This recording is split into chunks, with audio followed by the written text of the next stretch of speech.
A Christmas Memory, Part 2. So it is the morning of Christmas.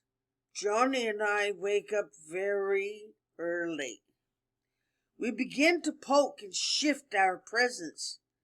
We do this ever so quietly, as to not wake Mom. You see, the tree and the presents are just outside Mom and Dad's bedroom. Now, Dad slept quite heavily, not easily woken up, but Mom did wake up very easily. We always said Mom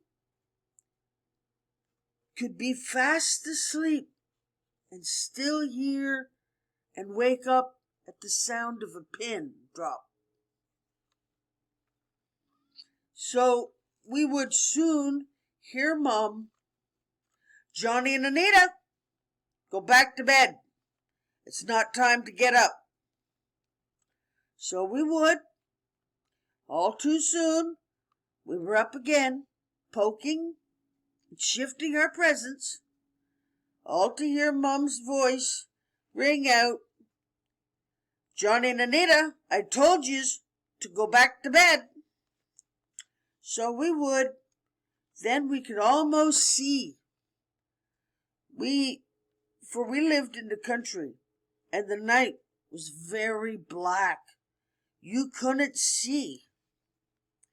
So we would sneak out again and start poking and shifting our presents. This time, Mom always moved without making a sound. Mom would quietly, as to not wake Dad, throw open the bedroom door and say, "Well, I may as well get up." Of course, both Johnny and I, not expecting that, would jump in fright several feet in the air. Mom would say, "Leave the presents alone. You know we wait for your father. Come, I'll make his breakfast," which was eggs, bacon, toast, homemade hash browns with milk.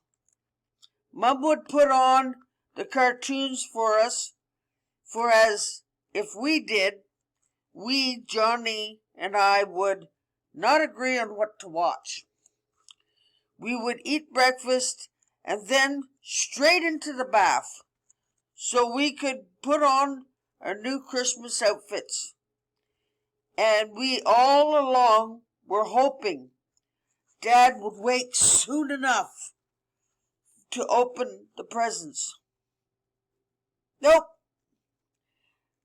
Dad would finally get up and Mom already have the turkey cleaned of baby feathers and washed, stuffed, and in the largest roaster to fit a 40-pound turkey, and have it in the oven to cook it.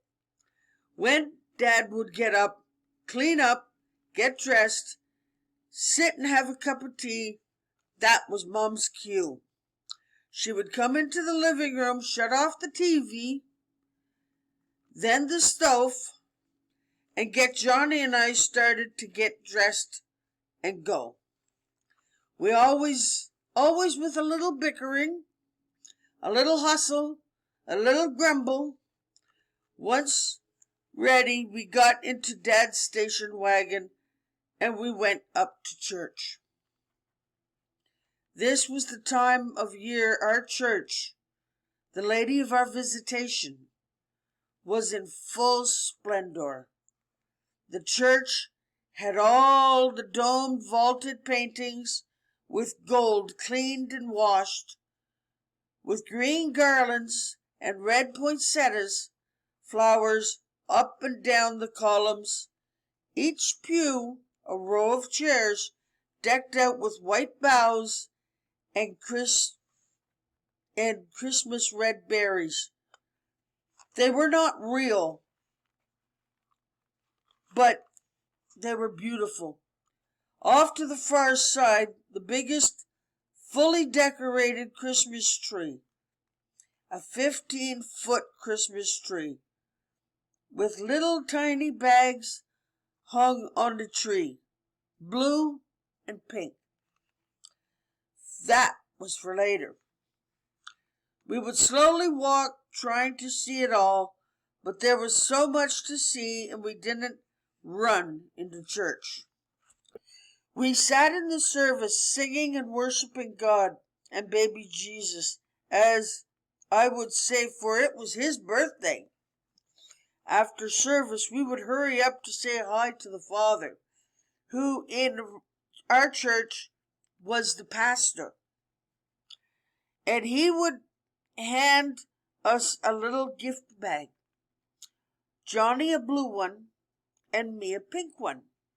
Then tell us that they had cookies and milk and crafts and stuff in the Father's house, the pastor's house, which was a 3-floor with basement, old Victorian farmhouse with 16 bedrooms, and we could go and run amok in the house. So we all church kids would go and run, and we did, up and down the stairs, those old enough. Then Mom and Dad would come in, and Dad would say to the church staff and the volunteers, "How do you keep track of them all?" They would say, "We don't really, but when we need them, we call out, 'More cookies!'" Then Johnny and Mom and Dad and I would head home.